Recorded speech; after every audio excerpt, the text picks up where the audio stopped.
I'm Beverley O'Connor. Coming up, the world surpasses 1 million COVID-19 cases, with more countries enforcing strict measures to slow the spread of the virus. The White House predicts the US could see as many as 200,000 fatalities as American hospitals beg for more equipment. And Australians around the world still struggling to find a way home. Well, there's been a mix of joy and deep disappointment for hundreds of Australian travellers stranded on cruise liners off North and South America. Travellers on 3 boats have had some good news and will soon return to their homes. But on one ship off Uruguay, passengers say the situation is deteriorating. Our North America correspondent James Glenday reports. They were expecting a unique adventure, a cruise to Antarctica, one of the wildest parts of the world. Been a miserable rainy day today. But for nearly 100 Australians on the Greg Mortimer expedition ship anchored off Montevideo, this trip has gone terribly wrong. One man's been diagnosed with COVID-19 and was taken to hospital. 9 on board have fevers, and local officials fearing a coronavirus cluster won't let the liner dock, leaving everyone in limbo. Some 120 other Australians from a separate ship, the Ocean Atlantic, were more fortunate. There's my bag coming down the gangplank. They've finally made it out of South America, touching down in Sydney on a special charter plane this morning. Here we go. While in Florida, there was good news too for another 130 or so Aussies on the giant Zaandam and Rotterdam cruise liners. After being turned away from several ports due to the number of ill people on board, they were finally allowed to dock. With any luck, in the next day or 2, they are clear it's not going to happen today, we should be flying home. Repatriating citizens from cruise ships has proved an immense and expensive challenge for governments around the globe, including here in the United States. But the truth is, right now, leaders have much bigger problems to worry about.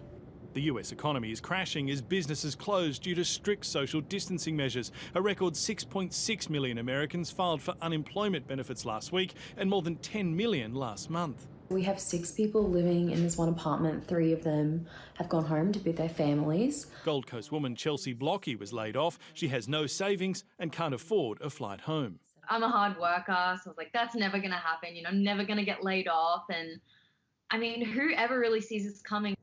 Meanwhile, coronavirus cases here keep rapidly rising. About 240,000 have been diagnosed. Hospitals are stretched. More than 5,000 people have died, and the worst is still to come. James Glenday, ABC News, Washington.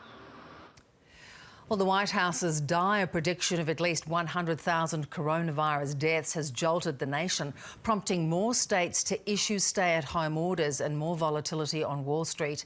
Emergency room doctors at the epicentre of the crisis in New York have delivered a desperate plea for the nation to wake up and get ready for a rapid rise in cases. North America correspondent Catherine Diss reports from Washington. Face mask manufacture on an industrial scale. General Motors has joined America's fight against COVID-19, recalling wartime efforts for a nation now bracing for a viral onslaught. New York doctors at the coalface of the crisis, painting a grim picture of what's to come. We're running out of medications, we're running out of equipment, and we're even running out of oxygen, which is something that patients that have COVID-19 need. And you can think of it as your lungs being filled with fluid, like you're drowning. This is not something that's isolated to the old. Please hear this warning and do whatever necessary to prevent this from spreading. Under the latest White House modelling, between 100 and 240,000 Americans could die from coronavirus. The stark numbers have jolted states still questioning the danger into action. More than 300,000 people across 37 states and the capital now under some form of lockdown. In poorer southern and midwestern states, the virus has silently surfaced.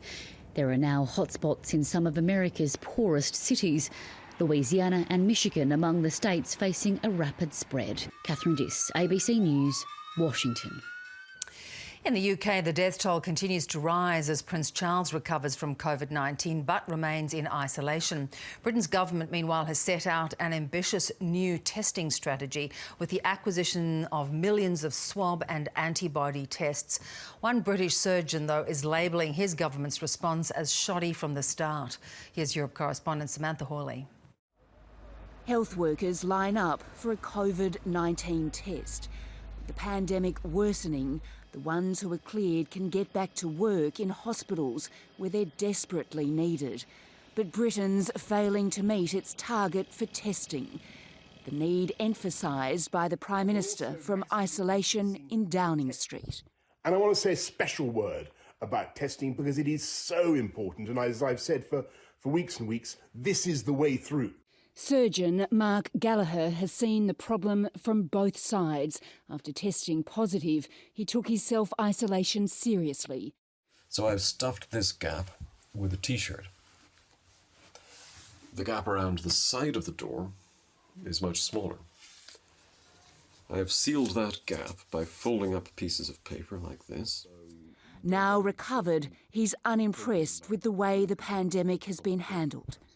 The response we've seen in several European countries, and I think particularly the UK and the Netherlands and Sweden, is shoddy, amateur, and just not proportionate to the extent of the problem.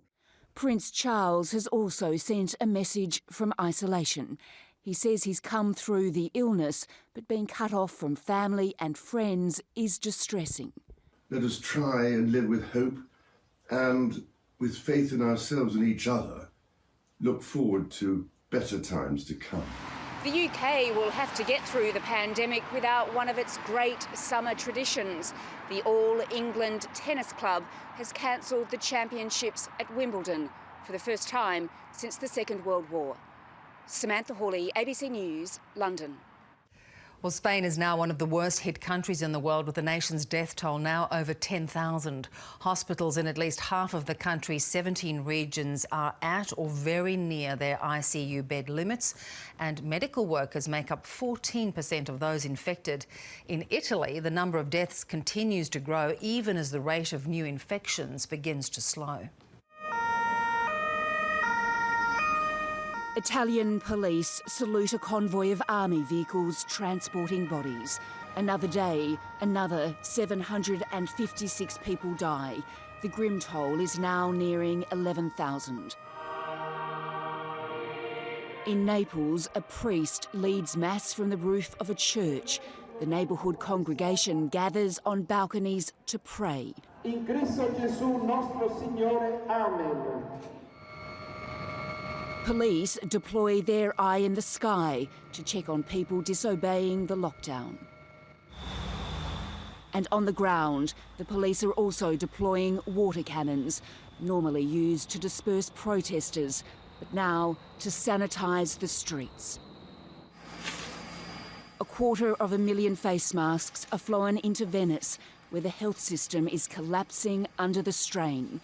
So many doctors and nurses have been infected, the government is appealing to healthcare workers to travel to the north and help. More than 50 doctors have died, and at least 4,000 nurses have the virus. The north is still in a deep crisis. We have a shortage of specialized people in health sector because they have been contaminated. Spain has been in lockdown for over 2 weeks, but that's been tightened further, with only essential workers allowed out of their homes. Feeling better this week? Yes, I've stopped crying.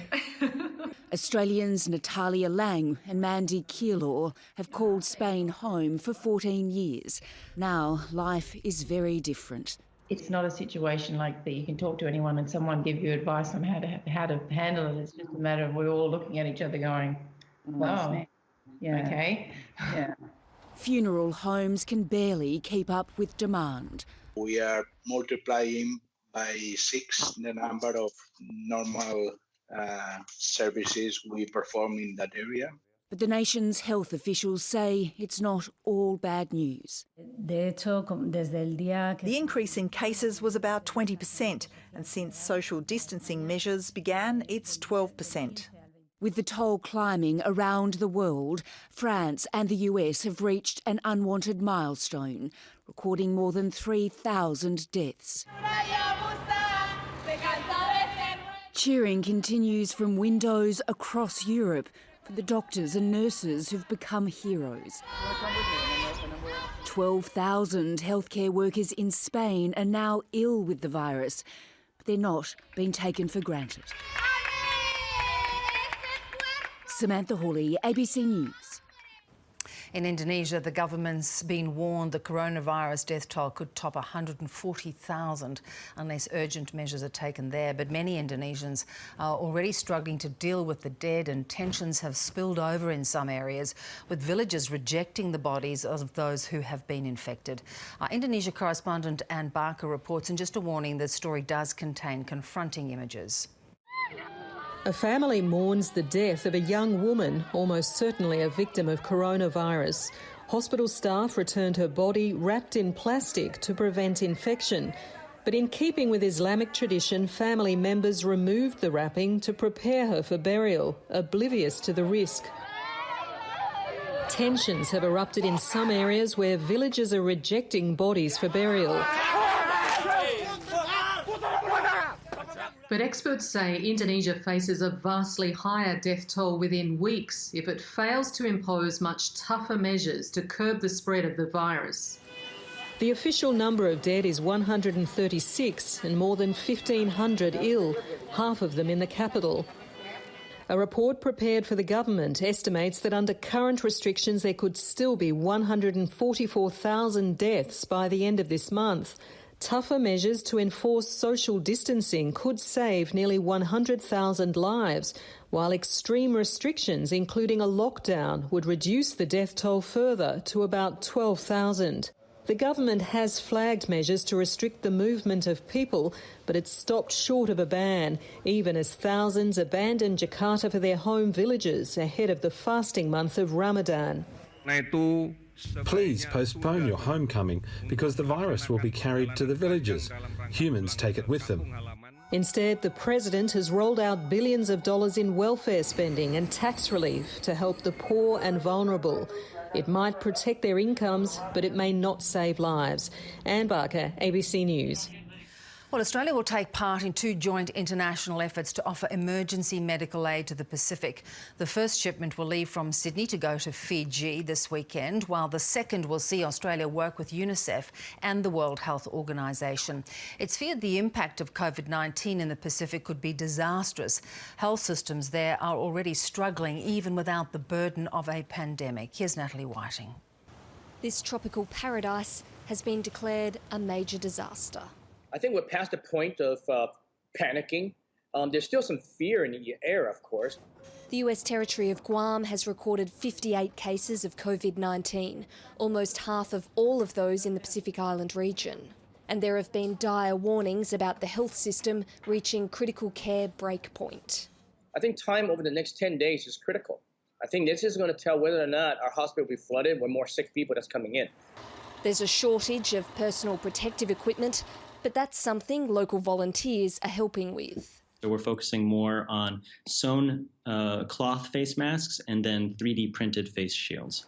A US Navy aircraft carrier has also docked at the island after an outbreak at sea.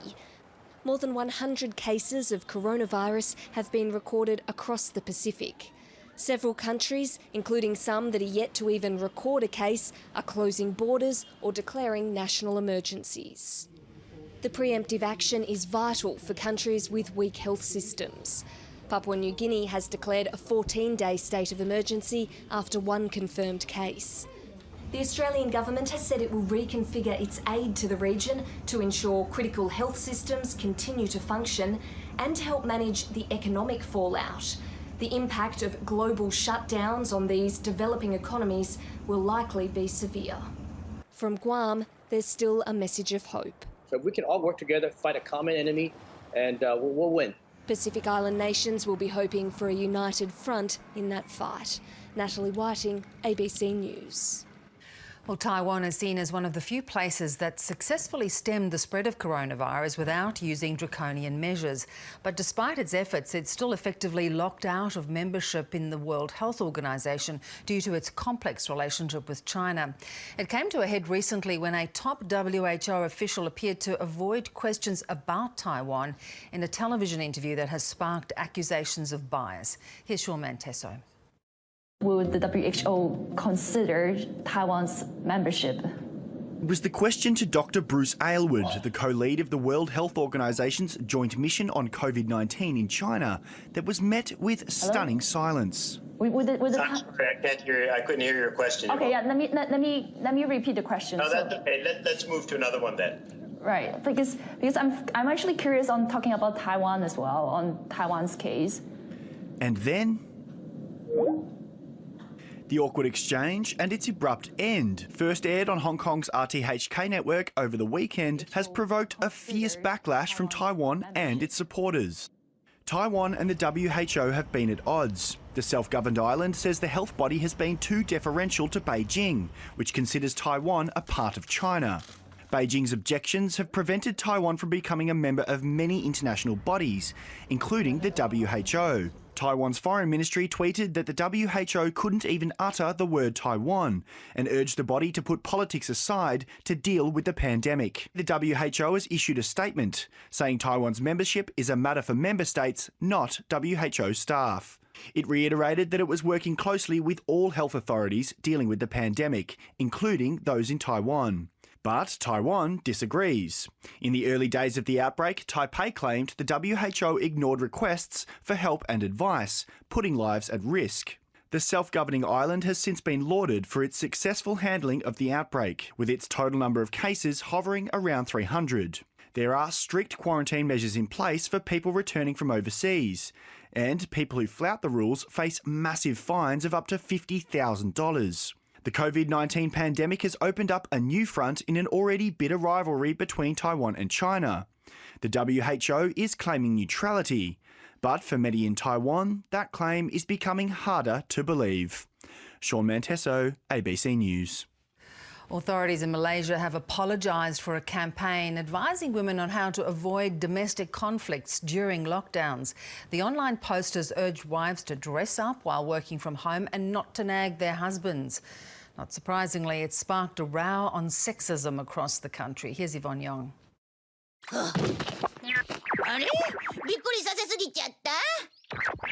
Use Doraemon-like voices when talking to your husband to inject a bit of humour rather than nag.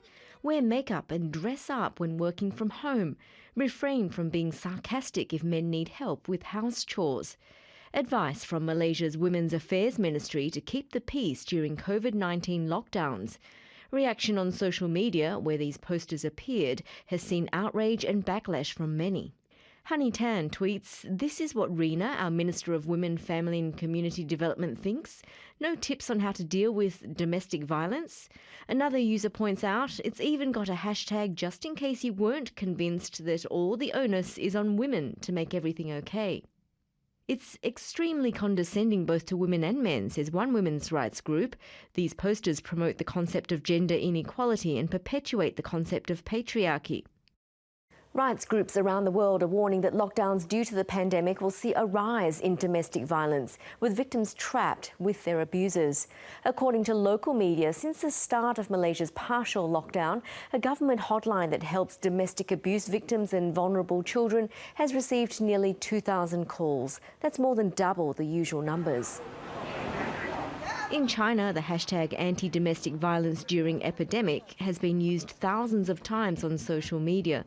Some governments have stepped up their response. France, for example, offers hotel rooms to victims. But here in Malaysia, it's struggling to even get its messages right. The Southeast Asian nation is ranked 104th out of 153 countries in the latest Global Gender Gap Index by the World Economic Forum. Since the outcry, authorities have removed the posters from online. Yvonne Yong, ABC News. Well, while many Australians have now been repatriated with flights from Peru and Nepal bringing back hundreds of passengers, others in remote parts of the world are still stranded. Greg French and Francis Latham have been in lockdown near Machu Picchu for weeks. They say with flights leaving from airports hundreds of kilometres away, they just can't get home. Conditions here are dire. We know of a lot of Australians that are in trouble physically and mentally, and it's all compounded by the stress of uncertainty. You know, when we get back to Australia, we still face 2 weeks of virtual imprisonment in a government-mandated hotel room, and for Tasmanians, we've got 2 more weeks of the same when we return home. This may be necessary, but every single day that we spend an unnecessary day in Peru just compounds all that stress and all those health problems. Every single Australian is better off at home, more valuable at home, than being stuck here in Peru. We actually fully support the decisive action that Peru has taken to look after the health of its citizens, and we applaud the way they are assisting foreign governments in repatriating foreign nationals. The only impediment to Australians getting back home is the inaction of our government back home. In India, 2 Australians have been stuck in quarantine in a hospital for more than 2 weeks despite testing negative twice for COVID-19. The country is in its 2nd week of a nationwide lockdown as authorities clamp down hard on anyone defying shutdown measures. Our South Asia correspondent James Ocean with the story. When Chloe Demopoulos came down with a fever, she thought it was prudent to go to the hospital to get checked for COVID-19. So she and her partner went to the doctor in Jaipur, thinking maybe it would take a couple of days for the test results to come back. They were wrong.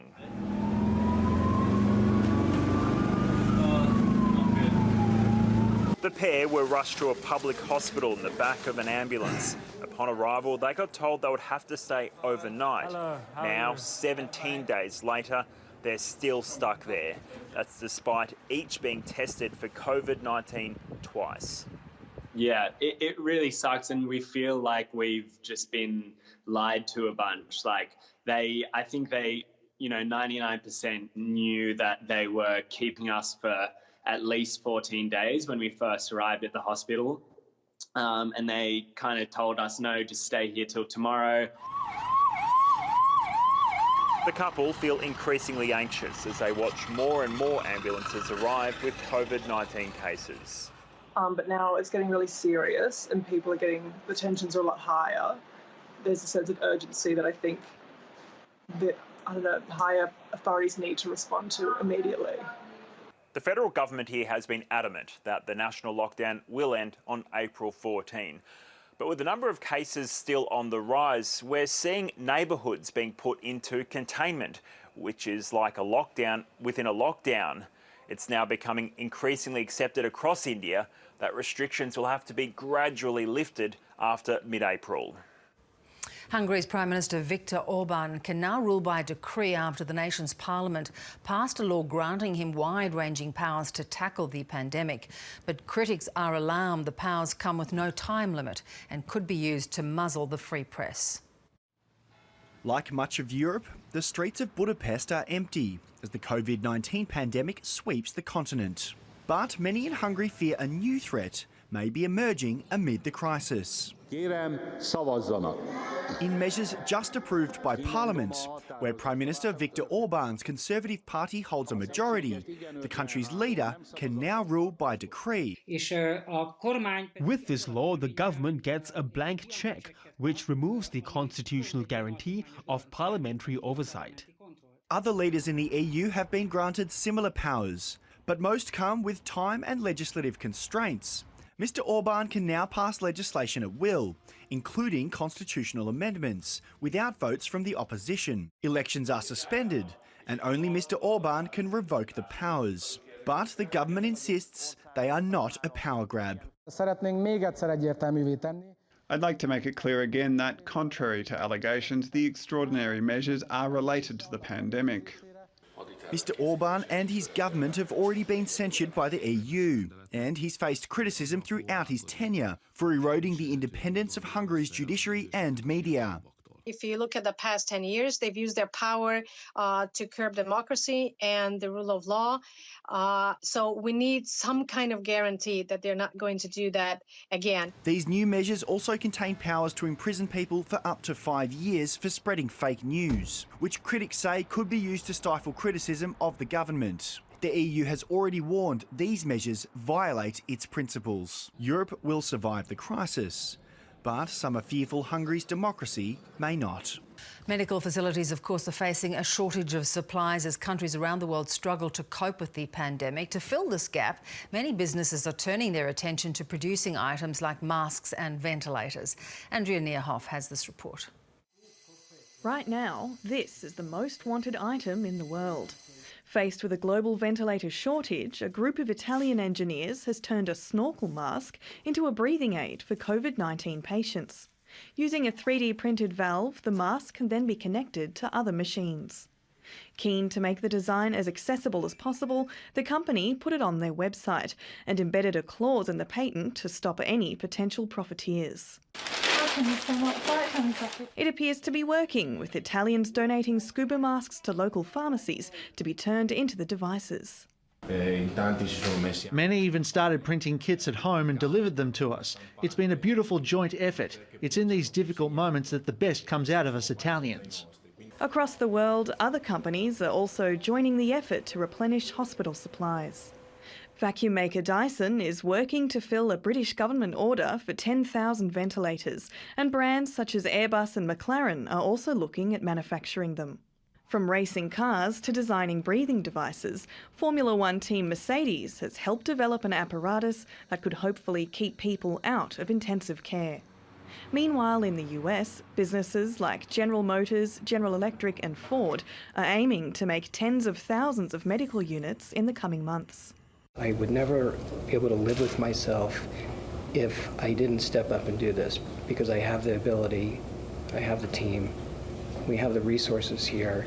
In Indonesia, a tailor is using her skills to make waterproof gowns for hospitals after witnessing workers wearing disposable raincoats as protective gear. I was thinking, what can I do? Because I'd love to help, but I don't know what I can do since I'm not medical staff working on the front line. Then I saw on Twitter that medical staff needed protective suits. So I thought, that's something I can produce. And while many workers are out of a job, this professional magician has turned his tricks into tools, using his 3D printer, normally used to make props, to make protective masks. Though at the moment he's only made them for friends, he's hoping to move on to pieces for hospital ventilators, helping everyone breathe a little easier. Andrea Nierhoff, ABC News. And that is the program. You can head to the ABC's World News page for all the latest international headlines. And do join me on The World, weeknights on the ABC's News channel. I'm Bev O'Connor. Thanks very much for your company. Bye-bye.